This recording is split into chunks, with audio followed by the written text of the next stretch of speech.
Hi, everybody. My name is Latria Graham, and I am a contributing editor to Outdoor Retailer magazine. And welcome to today's chat about dismantling systemic racism. As many of you know, this is a flashpoint topic for a lot of people, not just in the outdoor industry, but in personal lives and in whatever line of work you happen to be in. So thank you for joining us today. I know many of you have questions. I'm going to go over a couple of housekeeping things really quickly on some slides that we have here. So, listening to this, if you have trouble receiving the audio, there's a little question mark in the upper corner of the webcast interface. And you can select the test my system now. You can always disconnect and rejoin if you're experiencing issues. And then when it comes to asking questions, we're going to do about 15 to 20 minutes worth of questions at the end. And if you have a question, please submit it in the box labeled Ask a Question. Questions will be sent directly to the moderator. They won't be shown publicly. They won't have your name attached to them. But thank you for engaging with us, and we look forward to seeing some of your questions today. I also want to let you know that this is being recorded, and you'll be able to access it in the on-demand file on Outdoor Retailer's website about 15 minutes after we get done today. Something else that I would like to say is that a lot of us are new to this style of format. I understand that I'm also still doing the work, and so if you have anything constructive that you think can help make these chats better, please don't hesitate to email us at editor@outdoorretailermag.com. I also am readily findable, my email address and social media, and let me know what you think of this. So again, thank you and welcome and thank you for joining us. So I'm going to start us off with a little bit of poetry. And this is from a book called Heed the Hollow. I don't know if you all can see it. And the author of it is Malcolm Tariq, and he is a queer Black man from the Deep South, and he was the winner of Cave Canem's Poetry Prize. And so this is one of his poems called Deep Root. Consider its motherly grip, the land that bends but never breaks us. How the root of it bends and bends like a crooked finger pointed at me or curving inwards, both ways at once, its tiny veins extracting its very own life from soil it now calls its own. Here I am, made into a likeness, sun native to its shape, a whip laid bare on my flesh, homing hurt. Father, in our silence, we speak in tongues, and the dirt in my mouth crops the sweet potato, its deep root lodged south within my throat. Consider the fact of it is but a root itself, the shape of it posed as a heart. However conflicted this nation, this body, I am what I am and nothing else. So again, that's Malcolm Tariq's Heed This Hollow. It's a fantastic read. So again, if you're just joining us, I know some people are tardy at the moment, but welcome in. If you have questions, just stick them in the chat. But we're just going to go ahead and get ready and jump right into this. So I would like to tell you a little bit more about how this conversation came together, so that you know whose work it is, honestly, because I know some people have had flack with the outdoor industry or have had issues with it, and we understand that we need to make this a more equitable space. But as an editor of the magazine, this is my idea. And I put together the mission statement for it. I invited the panelists for it. And so any feedback that you have on that, I would love to hear. But I saw a need when we were talking about Ahmaud Arbery to start thinking about this not just as person-on-person racism, but as a system that is disadvantaging specifically Black people in this instance, but also people of color. and really starting to address that. A lot of people are at different places in their journey, and that's reflected by who's on this panel. I tried to choose someone different from every region, someone different from every sector of the industry. We have PR here, we have social media, we have education and conservation, and then I'm the print part of this. And I also have to address my own initial bias that I had for this, because I had 4 women on this panel when I started. And the impetus for this conversation has been the death of Black men.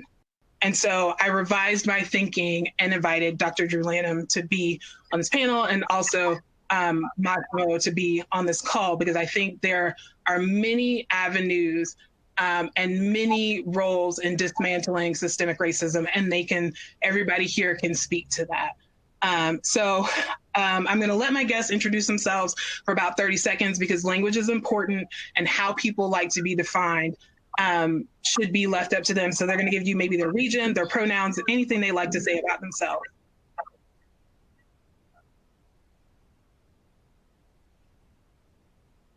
Drew, I'll let you go first. Okay. My name is Drew Lanham. I am he, him. I'm an ecologist, a wildlife ecology professor from Clemson University, a cultural ornithologist, really, son of the South. Love the ecology, here for family, friends, the land, hate the politics. So also the poet laureate of Edgefield, South Carolina, home of 10 governors, including Strom Thurmond and Pitchfork Ben Tillman. Nicole, would you like to go next? Yeah, hi everybody. My name is Nicole Brown. I am the founder of Women Who Hike, an organization that connects women both on and off the trail. Pronouns, she, her, and hers, and I am calling in from Orange County, California this morning. And hey everyone, thanks for having me. My name is Massimo Alpian. My preferred pronouns are he, his, and him. I've been working in the outdoor industry for roughly a decade, mostly as a marketer and a communications professional. Prior to that, I worked in international nonprofit in the areas of human rights and humanitarian work and social justice. And I am based in Boulder, Colorado, grew up proudly in New York City. Currently the PR director at Outside PR, managing a variety of brands, in addition to some of the work I've been doing on the ground with organizations focusing on social justice and climate action. Yeah. And I realized I did not do as great a job of introducing myself. I'm Latria Graham, contributing editor to Outdoor Retailer magazine. I use she, her, and hers. And as a writer in this space, an editor in this space, I see it as my job or mission to bring Black excellence and diversity to whatever space I'm in. Right now, that's the outdoor industry, but it's been art writing, food writing, and all of these other places too. And I'm coming to you from Spartanburg, South Carolina, so not that far from Drew. Okay, we've done introductions. We've got about 30 to 40 minutes to get into it before we've got questions. So I'll start here. And you all can answer this question with a moment from your personal life or your professional one. We're all at different places in this journey, and people listening in today are at different places too. There comes a time when we understand that racism, specifically systemic racism, is bigger than one person hating another solely for their skin color. And there's a whole infrastructure set up that is designed to work against Black people. Companies may hire these workers in the interest of checking the diversity box, but then they don't pay them as much as a white worker, or they refuse to implement these people's suggestions. When was your awakening? When did you realize that racism was a bigger problem? And when did you start actively working towards creating a more equitable space?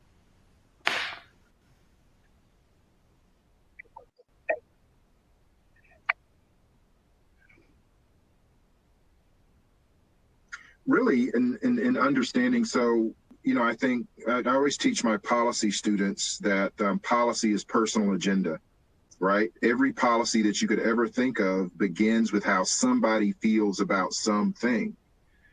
So, you know, being in meetings, being in academia, going to professional meetings, and not seeing anyone there like you. You know, I was used to being a birder and not seeing anybody that looked like me. But I was reminded by a student and sort of had, I think, suppressed a lot of this. I've written about it, but couldn't remember the particulars. But a student, former student, Dr. Farron Walter, who's now in, I think, North Dakota, said, you know, I remember being at a meeting with you and standing around, and somebody approached our circle and held out their hands to congratulate Mr. Lanham on his work, and they went right past you to one of us. And, you know, and that happened multiple times, not being seen, right? Having your work respected, but not being seen. And at the point in time, you know, this was back in the dinosaur days when there was no Google to match people up. So anyway, that was sort of, that was an eye-opening experience for me, because it wasn't, you know, a cross burning or a Confederate flag. It was simply having someone walk past me because they couldn't imagine a Black man doing what I did.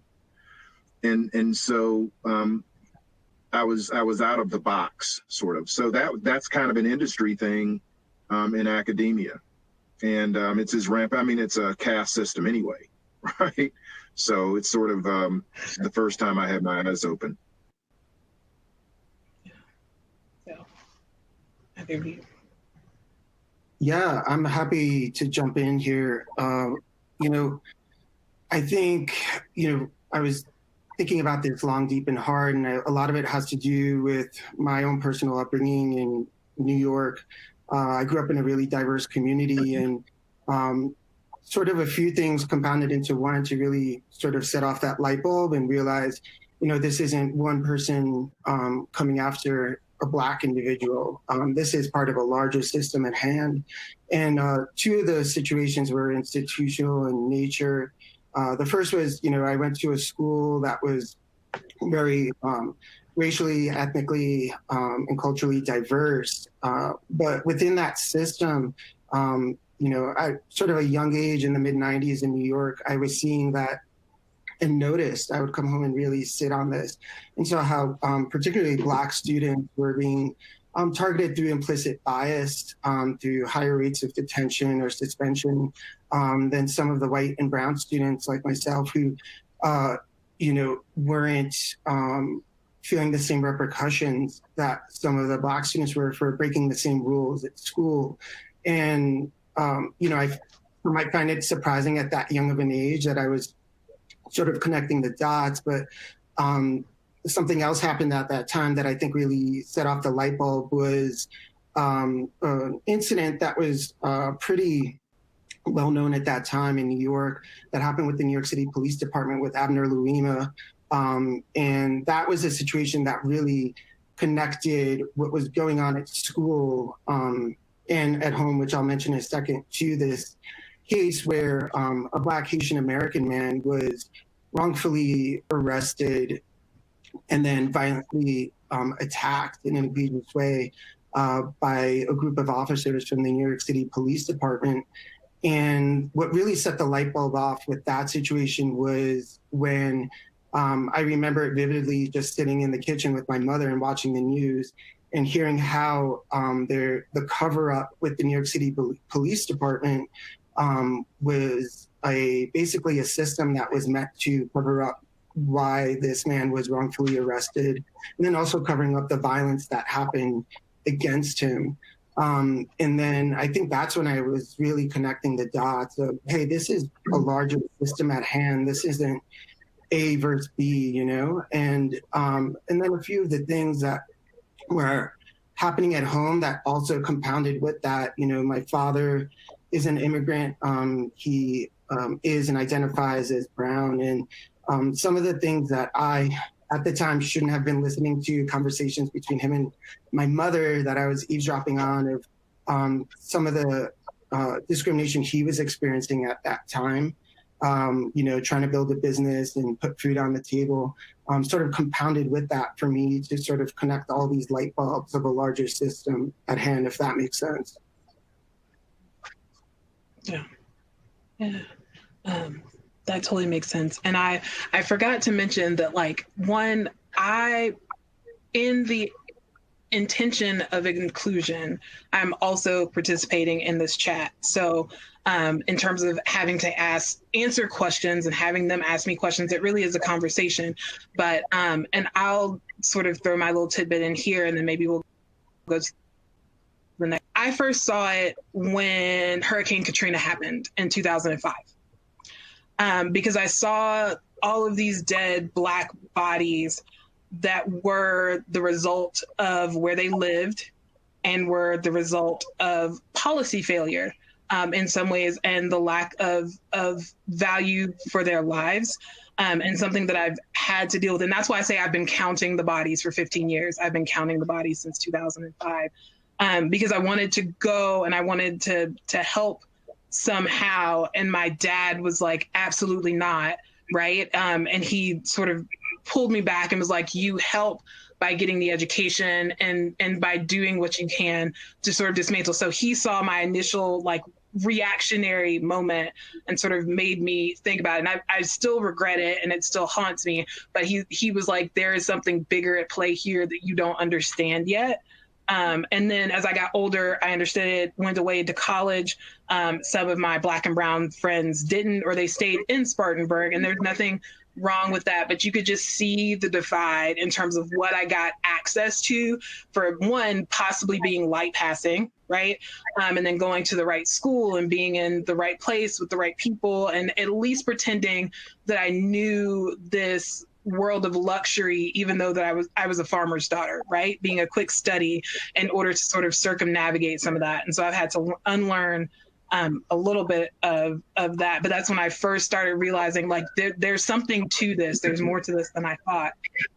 So my next question, so it's Monday, June 8th, and we're almost a week from Blackout Tuesday, which I know some of you on the call may not be familiar with that term. That's where everybody blocked out their squares in order to sort of amplify melanated voices. People had many feelings and reactions to it. And some people made a statement. So depending on all of that, did you or your company participate in Blackout Tuesday, and why or why not?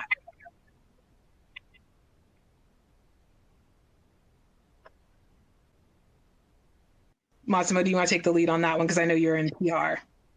Yeah.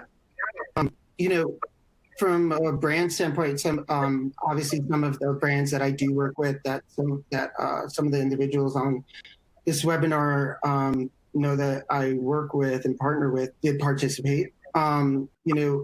I couldn't sleep the night before, or some of us have not been able to. And then, I was up at roughly 3 a.m. that morning, and I did post a black box and wanted to stand in solidarity with the movement. And then I dozed off for a bit and woke up about an hour and a half later. And what I started to notice through my feed was that Black voices were actually being drowned out because I saw so many black boxes on my feed. And I personally felt, and everyone is free to disagree or have a different opinion about it, but I felt that it was having the opposite effect of what that day was really meant to do, which was to amplify Black voices. So I decided to delete my post and instead amplify the voices of friends, colleagues, athletes, journalists from the Black community through my Instagram stories that I love and respect. And I felt that was, for me at least personally, a better way to show allyship that day, rather than picking up precious real estate that was really meant for the Black community on that day, right? And then when speaking about our own agency, interestingly enough, I had, we strategized around it as well. And, as an agency, we decided the same thing to, not take up space and not take up that real estate that was really meant to amplify voices from the Black community. So we participate in a different way again, which was amplifying stories through our Instagram story instead of taking up feed space. So that was my experience with Blackout Tuesday. Nicole, I know that you posted Yeah. Yeah, I think that we were the same, just like Massimo said. I started to see people posting black squares actually on Monday. I think even before people really knew that there was going to be like an organized movement the next day. And obviously the response, I actually got this from Jenny Brusso last night. 30, the hashtag Blackout Tuesday was used like 30 million times. But as the day went on, just like Massimo said, like, you know, there were critiques and there were criticisms, and there was also a lot of confusion because unfortunately a lot of people who were participating, you know, weren't totally clear on like what the actual message and the movement was supposed to be, which was not just for social media, but off of social media. You know, it's not just action, it's intent. So at Women Who Hike, we actually decided not to do Blackout Tuesday and explain the Amplify Melanated Voice through the women who actually started it, so that, you know, the next day people could get kind of a fresh start of, you know, what is this all about? And, you know, from them, a lot of it was about like, what is it like to not see yourself in your feed, and to not see, you know, people like you in your feed. And they actually had reflections that we highlighted through the week, you know, for people to take stock of, like, not only like, what are you learning and sharing to social media, but also like, what are you going to do offline as an individual, as a company, as an org, because we know that that's where the real work is. Yeah. And part of the reason that when I was looking through the feed and thinking about inviting you, I noticed that you on your personal account had a black square, and then someone was like, hey, you know, they said something, you're like, okay, I'm listening, because I know that you are maybe earlier on in this work, and a lot of people on this call are probably earlier on in this work. And can you tell me a little bit more about when that comment came, what you thought, and then sort of how you reacted to it, if that makes sense? Yeah, I mean, I think that this is a time for people to listen, you know, like, you know, you got to do the work, and the work is not about you. The work is not about white people. And yeah, I mean, for me, you know, I'm in a learning space. I've been doing DEI training and learning for 2 years, and, you know, I've made a lot of mistakes. You know, I made a mistake that day. I saw other people make mistakes and also course correct. And so I think that there, you know, is a lot of stock there, in that people, you know, are listening and realizing that it's not about them. Yeah, that makes sense. And I'll just piggyback on this one, and then we'll move on to the next question. But part of the reason that I felt like there needed to be a white person on this panel is because POC led, that's people of color, they're people of color, Black people, they cannot be used interchangeably, but often panels like this comprise completely people of color, where if the impetus was on us in the first place, we would have tried to end racism anyway, right? It has to be up to white people to recognize their privilege, sit in being uncomfortable, figure out what they can do and how they can be anti-racist. And if that's attending these chats and having conversations in your home, or reading books and figuring out how to, you know, make your workplace more equitable, you know, that's part of the work too. And I do want to make sure people understand that, like, there are certain places that Massimo, Drew, and I cannot go. We will not, probably not, I'll put it this way, be invited into the homes of rabid racists or into the homes of people that have these racist views in order to correct them. There are places that we have to send people that we can't go. So that was my perspective in having a space for a white person on this chat. And I had someone ask about to define systemic racism. and exactly what that is, because I did just kind of start assuming people knew that word, and I apologize. But systemic racism is when there's an overall structure that values or places a higher value on things that are readily accessible to white people before they are to people of color. So like when you see a job application that says must have 5 years of college, there are reasons that people may not necessarily go to college. That doesn't mean they're not capable of doing the job. It means that there is a barrier that's been put in place. That's one example of it. And if you guys have others, sort of throw them out there. But that is one way, by putting requirements or barriers in place to disadvantage either Black people or people of color. Sometimes it's one over the other, and sometimes it's both. So yeah, if I did a terrible job of explaining that, y'all please let me know. Latria, can I add something? Yeah. It's, you know, when you think about systemic racism, you know, it's in culture, it's ingrained, it's part of the infrastructure. You know, so it's easy enough to pick out a Confederate flag or a white hood or somebody saying the wrong words. But underneath all of that, oftentimes, is this ingrained infrastructure that's been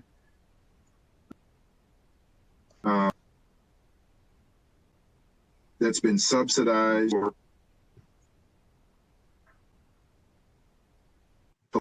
politicized, specific policy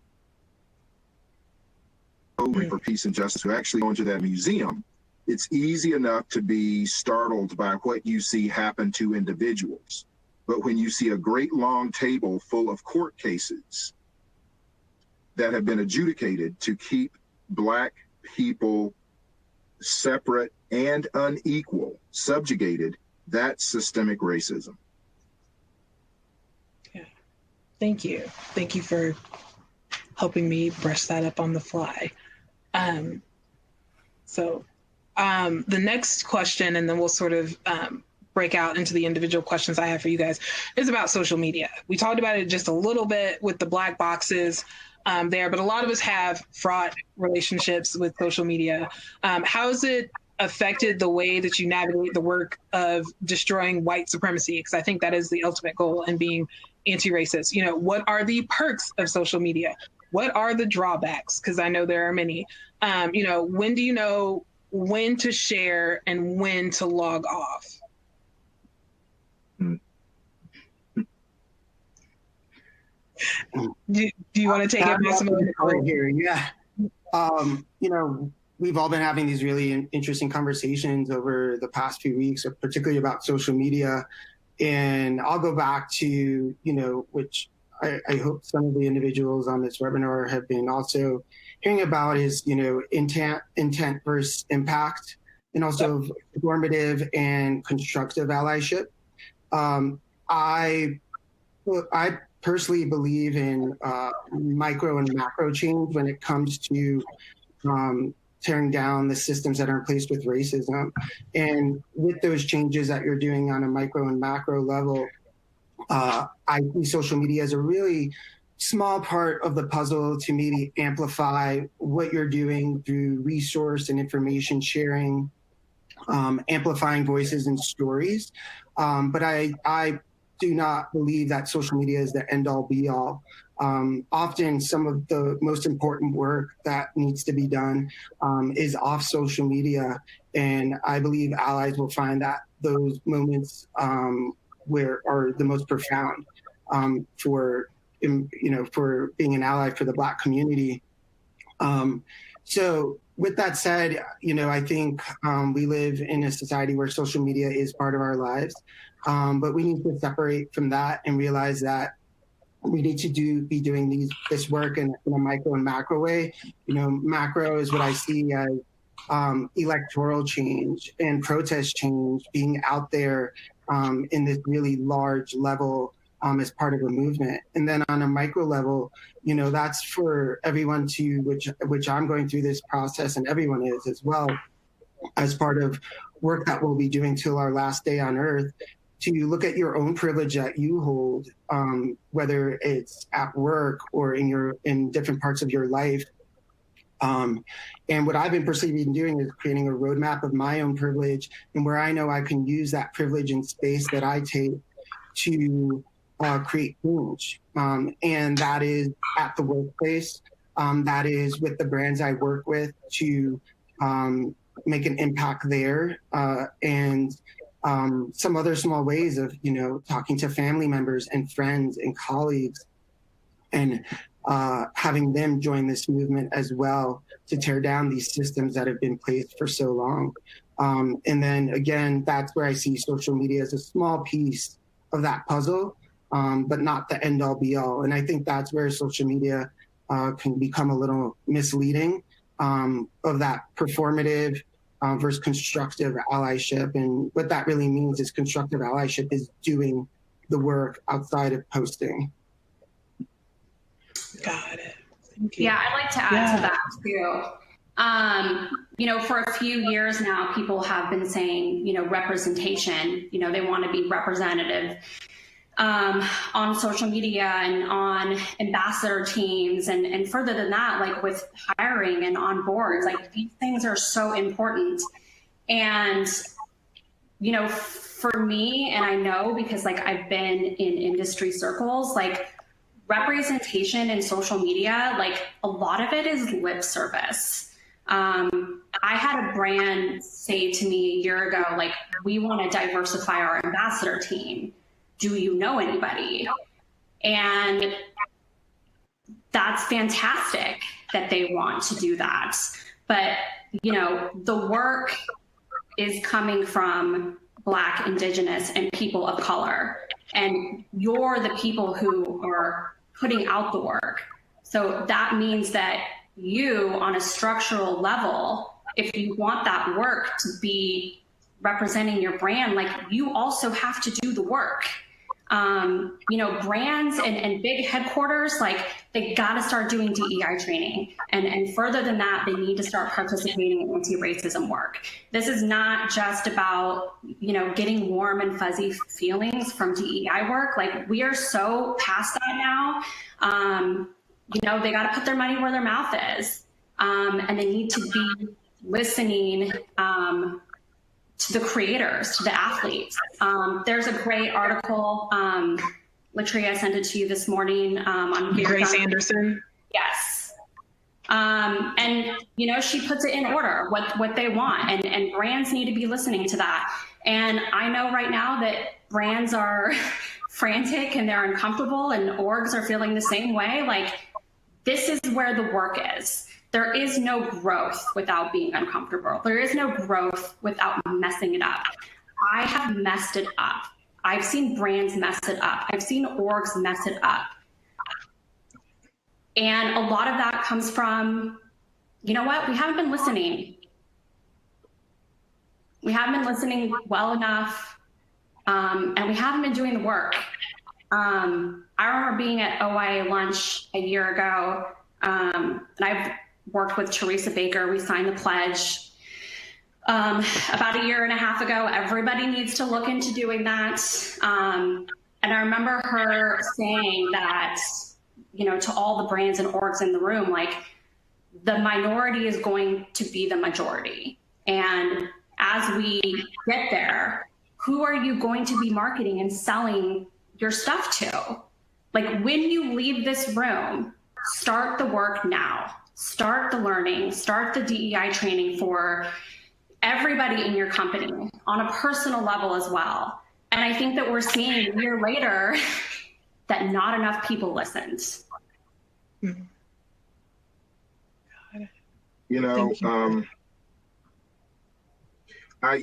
This past week, we're just past Black Birders Week, which was absolutely amazing. And social media, the reason that took off and those young people in 48 hours put together an amazing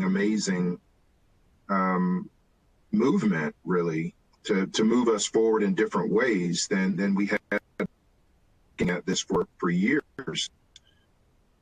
So social media was the tool by which a lot of that happened. But I think social media also allows people to come in and to orgs to come in and cherry pick. And and to suddenly, oh, glom on, and there's legitimate support there.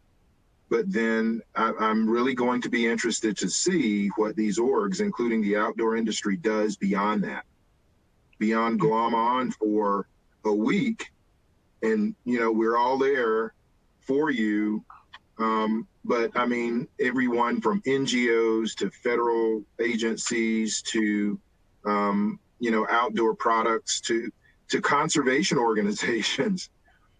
So it's easy to go in and cherry pick. It's easy for people to suddenly go in and say Black Lives Matter because it's in the stream, it's the momentum, and maybe people aren't going to notice that they're saying it.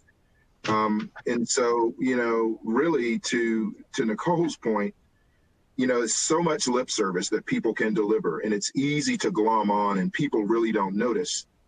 But I encourage people with these orgs to look underneath, to look behind, understand the boards, understand what their culture is, you know, and that takes a lot of work. And they may not be, you know, you may want to buy your gear from somewhere else once you find out. But if they're going to put themselves out there on social media, they've opened a door. Ask the questions. Ask the tough questions of them. And you can see where they've been or whether they're, you know, sort of come lately to the situation. But it's sort of, and a lot of people think that token means one, but you can tokenize a group. You can tokenize a group photo. And then there it is. And then suddenly, you know, but I think if you're going to do that the orgs have to be held to some responsibility beyond that cherry that they've picked. And that they've also got to be willing to decouple themselves from the culture that they've created. And that's, as Nicole said, that's tough work, that you've got to begin to decouple yourself from messages that are out there that suddenly you're caught in between this rock and this black square. And those are two hard places. So I think it's the test of this time is where people go beyond, you know, the day of the message, of the black square, of the week, when it was easy to glom on. What do you do after that? Yeah. I want to add on to that too, because I do a lot of work with orgs, and Teresa and I are doing a lot of work with orgs right now. But also, if you are a white person who has a seat at the table and you're on a board right now, maybe you should give that seat up. Yeah. And without the give, continue to give. Exactly. And yeah. give that seat up. Yeah. That rolls into a question that I had sort of for Massimo, being on the PR side of this, when we're talking about accountability and checks and balances. And again, I know you helped them with that statement, but I also know from some of your work that you're like, the statement is not enough. Where, you know, what are you doing in order to make this better? So, you know, what did these conversations with these companies look like, right? Because I know at some point there was probably, you know, we think of these like four old white dudes around an executive table, and maybe that's what you dealt with and maybe it's not. But, you know, what did those conversations with these companies look like? What checks and balances are being put in place to sort of hold them accountable? And then what should consumers be demanding from companies? Because no matter, we're all consumers, right? In this culture, I've not figured out how to liberate myself from capitalism yet, right? And so what should we be demanding or asking for, and how does that work? What sort of pressure can we put on those companies to get that? Right. You know, I'll start and go back to what I mentioned before. You know, the position I hold and other PR professionals and marketers in our industry hold are a place of privilege. And I know with that privilege comes a duty to challenge these systems, challenge those with even more power than I have to do more than just put out a statement. You know, and I'm fortunate enough with like our agency that we've been doing the work over a period of time. We've been educating ourselves as a team. We have a dedicated Jedi task force. So I'm grateful that with those resources, we're able to coach some of these brands through this. Now, to give everyone a bit of insight, in full disclosure, there is, some brands have been doing the work and have been doing the work really well. And then, of course, as we all know, there are some brands that have just started to do the work. So, obviously the conversations with the brands that have been doing the work were a bit more easier in nature and easier to have, and focus more on, how are we being an ally right now in this movement and moving forward. The ones that haven't been doing the work, obviously those conversations took a bit more time. They were a bit more deep. And I believe that, maybe perhaps some of the individuals on that call felt it was a bit uncomfortable, being that we've been told that having these conversations are uncomfortable. We've been told that our entire life. So we need to also break that down and realize that what I like to say is become more comfortable with ourselves being uncomfortable, but also becoming more comfortable with making others uncomfortable to break down these barriers and systems in place. Because it is discomfort, humans most of the time do not like change, or else we wouldn't be having this conversation today, right? So with those brands that just started doing the work, I think it was kind of a coaching process, an education process, sharing resources, sharing literature, education, walking them through it. And then beyond putting out a statement that we worked on together, it's also asking questions and using the privilege I hold with that brand to hold them accountable, letting them know that this isn't a short-term plan. Think of this as no different from your 20-year, 10-year business corporate plan, right? What are you doing to reform your hiring and recruiting processes? What are you doing for a more equitable space for your entire workforce? Why haven't you thought about this before? I think that's a really important question for all brands and individuals to start with who haven't been doing the work before, and to really sit and reflect on that. Some of the other ways that I know I will be holding my brands and other brands accountable, as well as colleagues and friends in the industry, are asking these questions, but following up, have you decided to make and prioritize education and JEDI training? And for those that don't know what JEDI is, that's justice, equity, diversity, and inclusivity, as part of your next 10-year plan when you're mapping out your business plans. How are you incorporating a stakeholder approach, including the Black community, as well as the non-Black POC community and other communities like the LGBTQ community, from a place that is inclusive, not only internally, but also externally with the consumers you hope to speak with and resonate with. And I also think that is what I also would recommend to consumers: follow up. These questions shouldn't also be questions that they should become demands at some point. And I also challenge myself and everyone, hold me accountable with the privilege I hold. My inbox is open, my DM box is open, challenge me as well and ask me, have you followed up with these brands?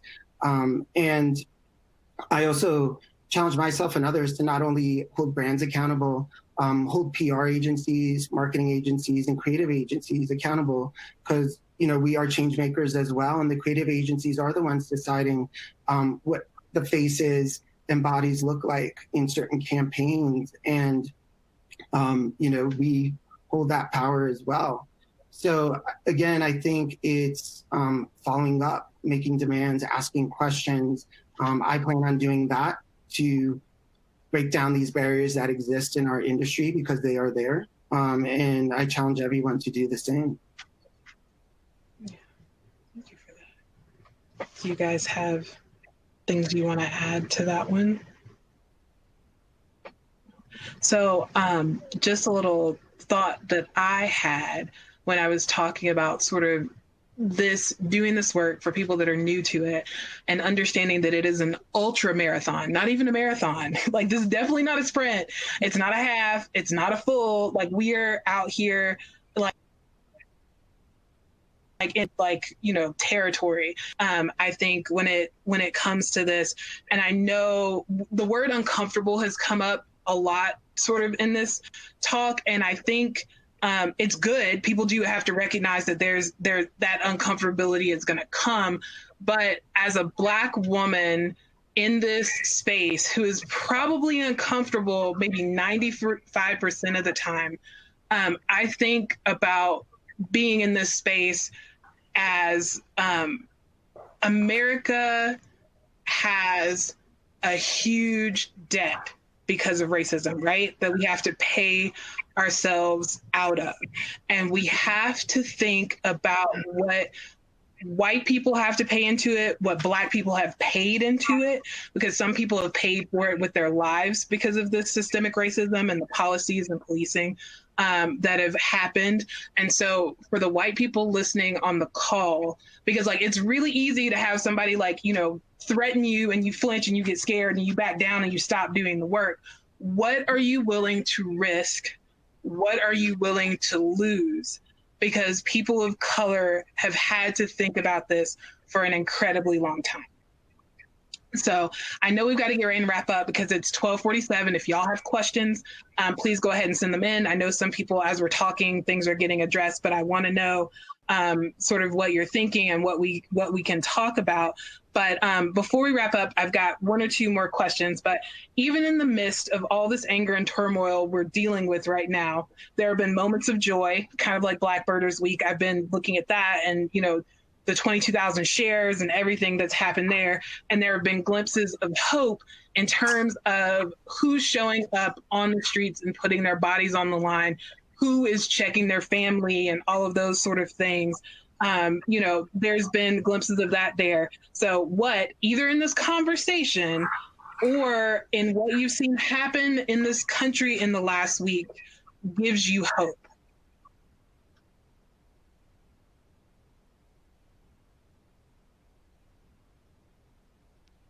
I think there's a Let's different. take it. Okay, yeah. I think there's a different leverage. I mean, and sort of everyone compares this movement to prior movements. Social media obviously is a leverage that can be used in various ways. That it's gone global. That there are demonstrations in Madrid and Lisbon and in England, all over the place. I think that gives me joy, and it moves it beyond sort of that. I mean, it's a scale up. So, you know, the scale up makes people listen with a different intensity, I think, and hopefully they have a different intention, you know, beyond what's going on. So that's given me joy, just the scale up of things.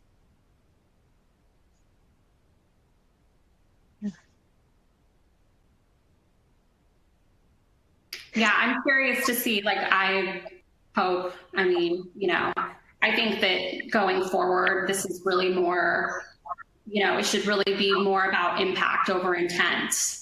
You know, we all want to be hopeful and like inspiring, but like that's not really what this is about. You know, this is about like what's next. What are you willing to give up?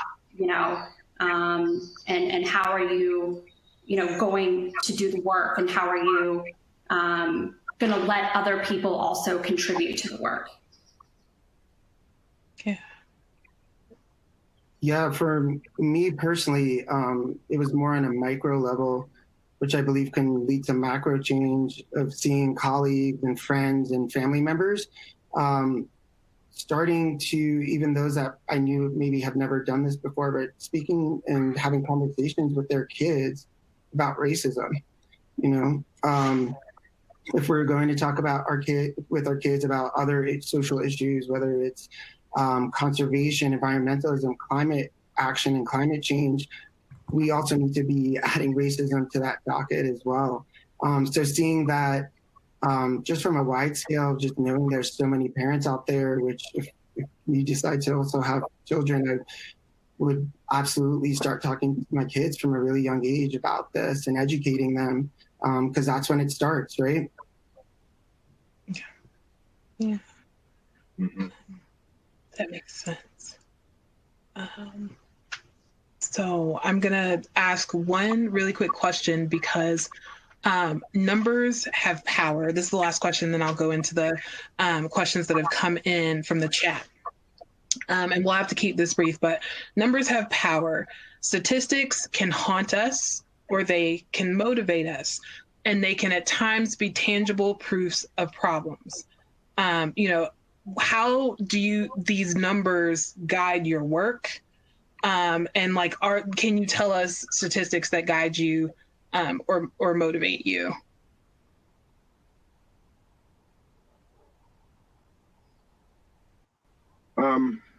I'll go. You know, the numbers. Birding is one of the whitest things you can do, right?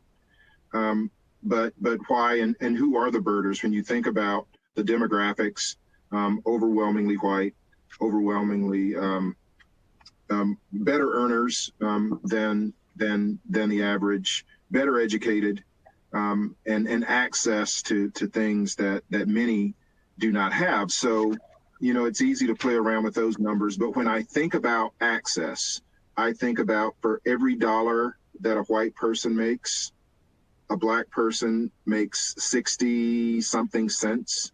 All right. So we're still at 2/3 of a human being in that way. And then I look at wealth.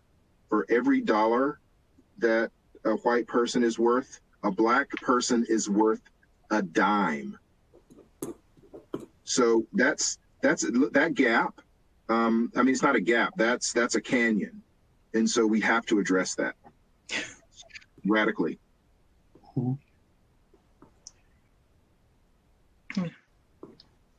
Massimo, Nicole, either? You know, one of the statistics that haunt and then also motivate me to make change, or particularly regarding the Black trans community.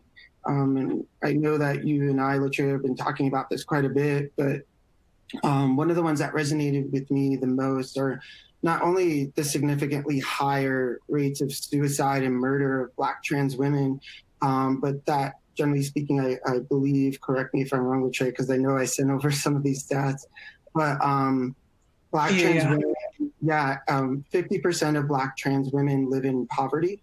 That statistic is something I've been sitting on every day. It is, it's unacceptable. You know, it's interesting because I believe Black trans women, and actually this is factual, sit at a crossroads of not only racism, transphobia, but also sexism. So we're talking about these institutionalized and systemic systems coming together onto one group. And, you know, that motivates my work because, you know, particularly our current administration has torn down protections for trans individuals pretty proactively. And my goal moving forward is obviously with something I was talking about is electoral change, but also creating alliances with local policy and lawmakers who I know will be fighting to get those protections back in place for trans individuals, because that's where it will start. And then obviously cultural acceptance and all that and all those things will happen over time. But I do believe in a legal framework that protects individuals, and that is currently not in place.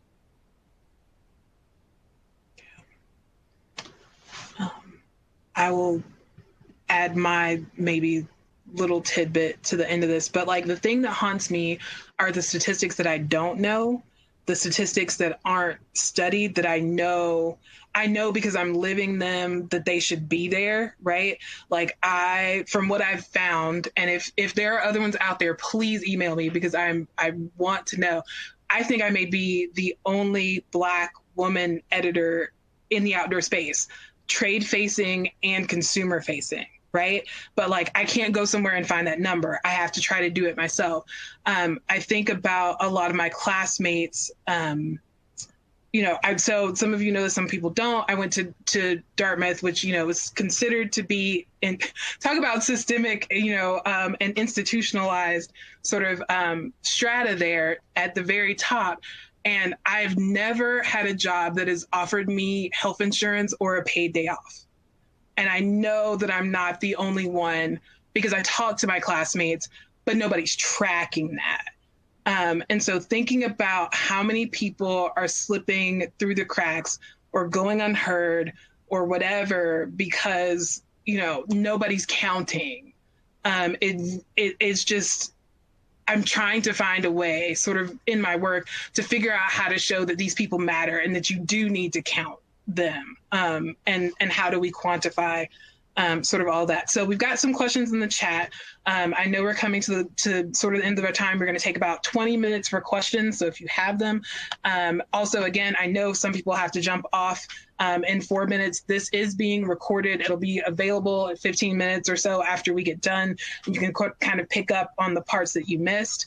But this was a bit of a broader question, and this, Massimo, may be a little bit more directed towards you, but Nicole, you may have some input, and Drew, you may have them too from the education and conservation end of this. But someone says, what's the most effective way to hold the industry agencies, companies, and brands accountable? Emails to whom? Social media campaigns, boycotts, phone calls. So it's like, if you wanted to take action, where do you start? What do you do? How are you heard as a consumer, or at least as a concerned person? Mm-hmm. I think there are different ways. Particularly, I think it's, following up and contacting the brand, whether it's through emails, petitions, and particularly, I even do, of course, I'm on this panel, so you know where I stand on these things, but I do not purchase from brands that do not share my values or tearing down these systems and creating change. There are some individuals that might not be happy with me saying that, but I do believe that you need to support brands that are doing the work and are out there. And if you don't know if they're doing the work, I do recommend following up, but following up with, middle to senior level leaders and management and CEOs. That is how you get the CEO's attention. When it comes to social media, social media is an interesting place because we've seen, we live in an era of cancel culture, and, there is pros and cons to social media and using it as an avenue to highlight what is going on at a certain brand and how you want to fight that or bring it to their attention. But again, I think just like social media, we talked about social media being a very fleeting avenue for activism. It can also be a very fleeting avenue for creating long-term change. Doing a short-term boycott might create some sort of change in the short term, but is that really going to change a brand 10 years from now? That's where the follow-up needs to start. That's where the follow-up comes in hand of, contacting these brands, demanding conversations, demanding change. I hope that answers that question as best as I can, but that was a tough one. Yeah. If I can add a look. Yeah. This is the power of Google and LinkedIn, right?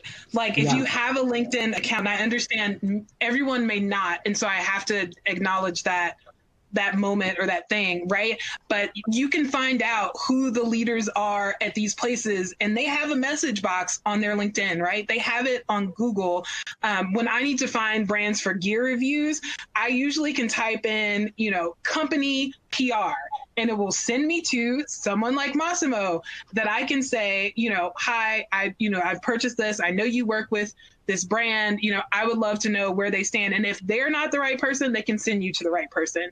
And as a journalist, we have this thing and we follow up, right? You set a timer on your calendar, on your phone. You're like, in 1 week, I'm going to follow up and see what I get. And you just follow up for the weeks until they get sick of looking at it. But they also know it's persistent, I think. So I don't know if anybody else wants to jump in on that. But like the internet has given us, so again, it giveth and it taketh away. But like the idea that you can go to LinkedIn maybe and look at some of those folks. Anybody else? Yeah, I actually spoke to sorry, go ahead. I want to add one thing whenever you're done. Yeah, I actually spoke to Jenny Brusso last night, and she's creating a spreadsheet of brands and what they have done in Jedi and diversity stuff before this, and also what they've done since Blackout Tuesday. I'm not sure when that's going to be out, but I think that that is a fantastic resource for people in terms of like who has done what. And then also like, where are we going to put our dollars? Like Massimo, when you said, I don't buy from brands, you know, and I think that, you know, that's been a thing for a while, you know, like voting with your dollars, you know, investing in companies who align with your values. And then in terms of like brands on this call right now, in terms of like accountability moving forward, like who do you email and who do you get a hold of to keep yourself accountable? Teresa Baker. Obviously the pledge has gone through some changes. They're absolutely overloaded right now, but they're kind of creating a new In Solidarity page where you don't necessarily have to sign the pledge, but they're going to, you know, give you work to do as an individual, as a company, as an org, and, you know, you don't have to do the work alone. You know, we all need to be doing this, and so there's an opportunity to do that work together. Can I bring something up? Yeah, go ahead. You know, as we talk about brands, let's also think about conservation orgs, right? NGOs, and who are depending on memberships. Get at the boards. You know, dig underneath those boards. As with any foundation, you dig under the boards, you found out what's holding that organization up. So, you know, that's who I contact, and you find out who's on those boards. You find out where the money is going through those organizations. That's harder to do, but have those conversations, because so many, I mean, you know, citizens assume that their dollars, their $25, their $50 is going in to conserve bird habitat or whatever. And it can be going towards some pretty insidious things. So you've got to look beyond the logo. You've got to look underneath the cover, and you've got to have an understanding of who's on those boards. You've got to understand what they're connected to. It's, you know, it's sort of societal string theory. And you begin to pull on those strings, and you begin to understand whether or not there's anything beyond the black square or what they're really supporting. So not just the stuff that you can wear, but think about those organizations that you're putting your dollars to in membership as to whether or not you really want to be there. Yeah. I wanted to add something to what Drew just said, which is really important about, you know, also the nonprofit and component. You know, most brands, almost every brand in the outdoor industry has nonprofit partners, whether it's in the climate action conservation space, like Drew just mentioned. And those organizations hold great power, right? So I would also try to encourage everyone to also connect the dots of how that brands, nonprofit organizations, there's money funneling in different ways. I'll refer to one thing that we talked about was, it was in a 2019 article from Margaret Walls and Raina Agnew that spoke about how, which in one of the pieces of your work as well, Latria, you spoke to this of how Black and non-Black communities of color do not feel comfortable visiting national parks and protected open spaces, that their participation rates are lower. And if we track that historically, there's a reason behind that, that had a lot to do with systems in place regarding racism. But that legacy, unfortunately, still lives on today through those numbers. but then, you know, you can connect the dots with brands that are giving funds to nonprofit organizations and understanding how those nonprofit organizations do have power to communicate with state outdoor recreation offices about using that funding to partner with organizations in the Black and non-Black POC community. You know, are you partnering with organizations like Latino Outdoors or Black Girls Trekking to get these participation rates higher out there and understand what is really going on, as well as, you know, pressuring some of these nonprofit organizations in the conservation space to also divert funds to create more protected open spaces in densely populated areas that do have maybe higher communities of color, you know, states, cities, different locales that usually don't get that funding to bring access closer, to just give an example. But, you know, I'm just piggybacking exactly off what Drew said, that you need to connect these dots because it's a bigger system beyond just the brand as well, of how you can also talk to these brands to do more than just their internal processes, but how they're handling external partnerships as well. I want to tack on to that really quick too, like, because I also work in the public lands advocacy space and all that, and like, we can't talk about clean air and water without also talking about social justice. Like, all of this stuff is intersectional. Environmental justice is social justice and racial justice. And like, we cannot continue to have these conversations specifically also at outdoor retailer without these things coming up and being like a top line issue. Another thing that I want to mention just really, really quick, and Latria, you and I have talked about this, is, you know, I attend pretty much every single DEI panel during Outdoor Retailer. And when I look around at the people in the audience and who is attending those things, it's unfortunately like the same people.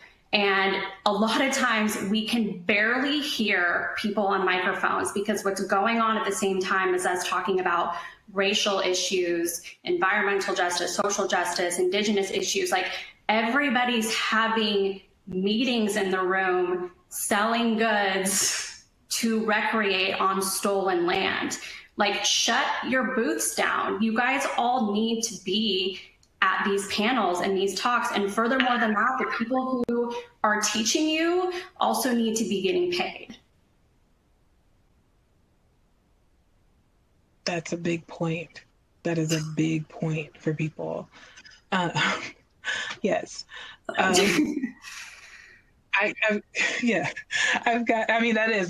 huge point because it's a lot of emotional energy.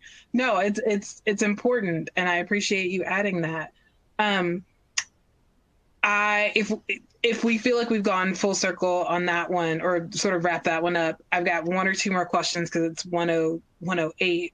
But one person, because this one is a tricky one and I don't know, I'm curious, I want to know how you answer it. I work and live in a very white, not diverse area. How do I use my business to further Jedi work when everyone around us and most of our customers are white?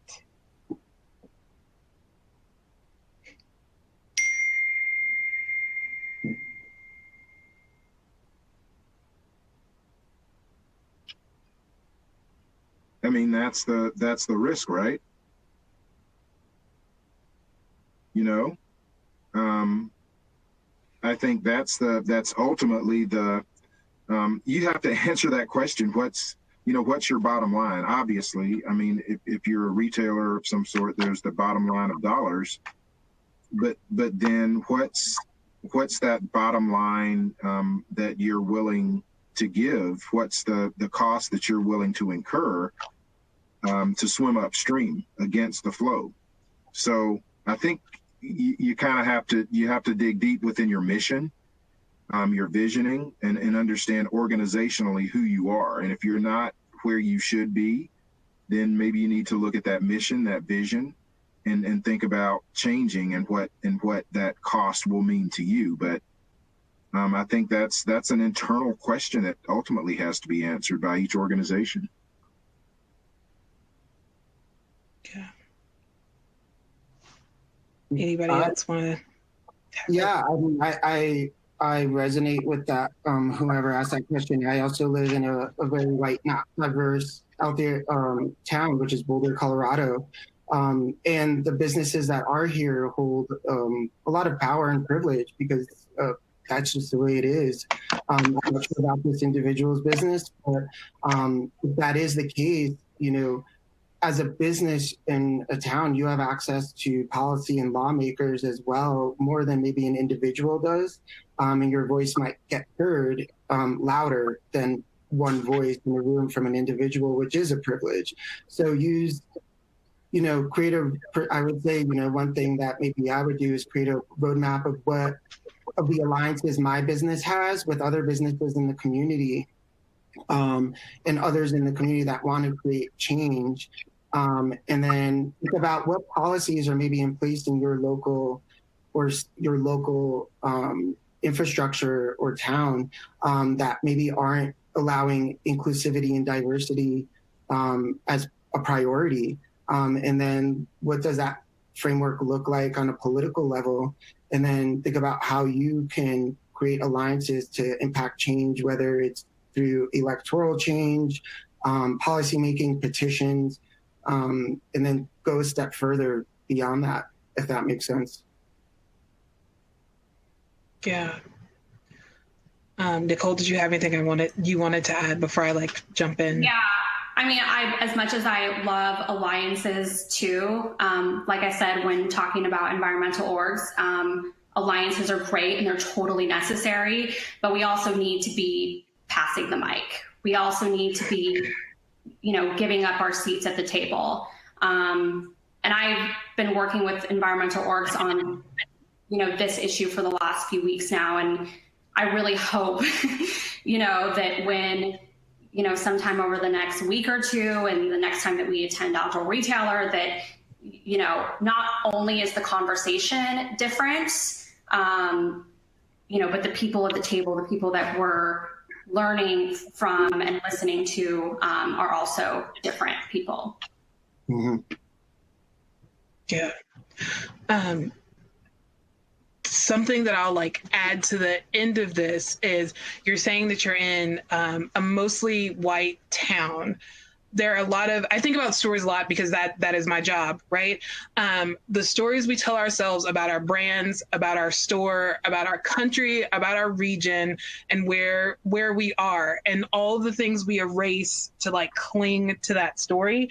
And I've found just about any time I've traveled this country, there's an undercurrent, right, of people that are being missed, whether it's partnering with Boys and Girls Club or somebody that's there. There's somebody that's being missed that maybe you don't see right now that needs to be investigated, right? Or if you are, and I'll use myself as an example, I'm in South Carolina, but I've always wanted to go to Glacier National Park in Montana.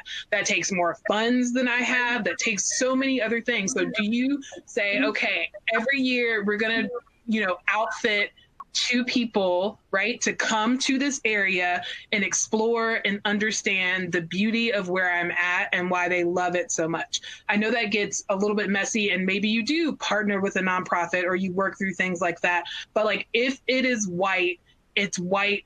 Think about who's been kept out and why. You have to do some history, some digging, right, and rethink that story that you've been told about a place in order to maybe find it. But that's something that I thought of that might be helpful to that company. So I don't know. We're going to do one more question. I'm sorry. I know you guys have more questions for everybody. And I think we're all pretty readily findable via email and social media and all the things. And again, if you need to, you can email editor@outdoorretailermag.com. I'll make sure that they get them, or that if they choose to engage, that opportunity is there. Apologies, I'm just looking at one more question. I think this is a pretty good one to sort of end. Well, I feel like maybe we've answered that one, but what's next after handing off the mic? What action can ally brands and people in the industry take now beyond the panel discussions and listening and conversations? I feel like maybe we've covered that one sort of, but if anybody has anything extra to add to that.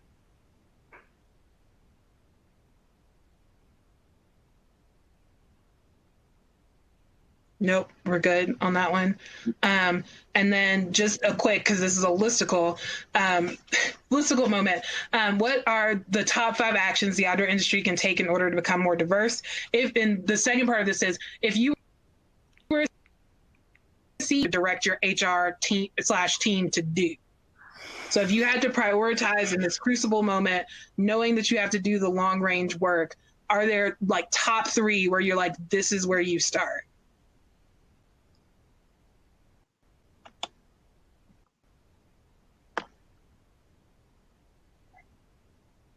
I mean, I think it's tiring, I think that it's the things that a lot of Black people in the space have been asking for the last couple of years that, all of a sudden we're hearing this week. Hiring, giving up your seat at the table, and training everybody who works for you. Mine is quite simple. I think a lot, my main concern is that a lot of leaders and CEOs will start thinking of being very reactionary or delegating someone to do to revamp a system. But I actually think organizations, brands, agencies, all need, if they haven't been doing the work, I think it starts with the leaders to really sit with themselves and one, reflect on why it hasn't been a priority, and then also create a roadmap in an inclusive way with their team to create change at that brand, whatever it might look like, whether it's hiring practices, like Nicole said, we're partnering with organizations, like you mentioned, Latria, but I do think it needs to be a top-down as well as bottom-up approach. Everyone needs to do the work. Yeah.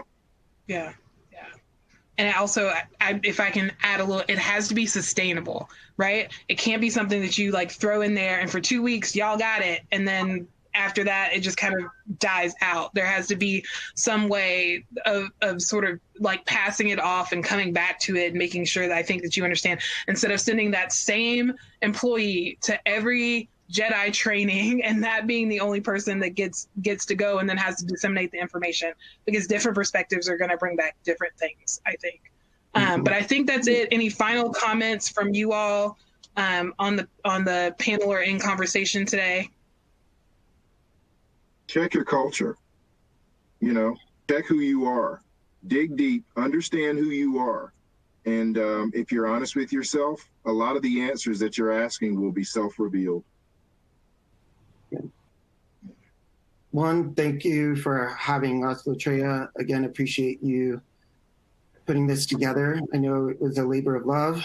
And lastly, the one thing I always say is for everyone to understand that this is work we will be doing till our last day on earth. I know that till my last breath that I've made a commitment to do the work and be an ally for the Black community, my own communities, the non-Black POC community, as well as the LGBTQIA community, women. So this is a life's work that I encourage everyone to realize to be doing every single day as you would brush your teeth and drink water.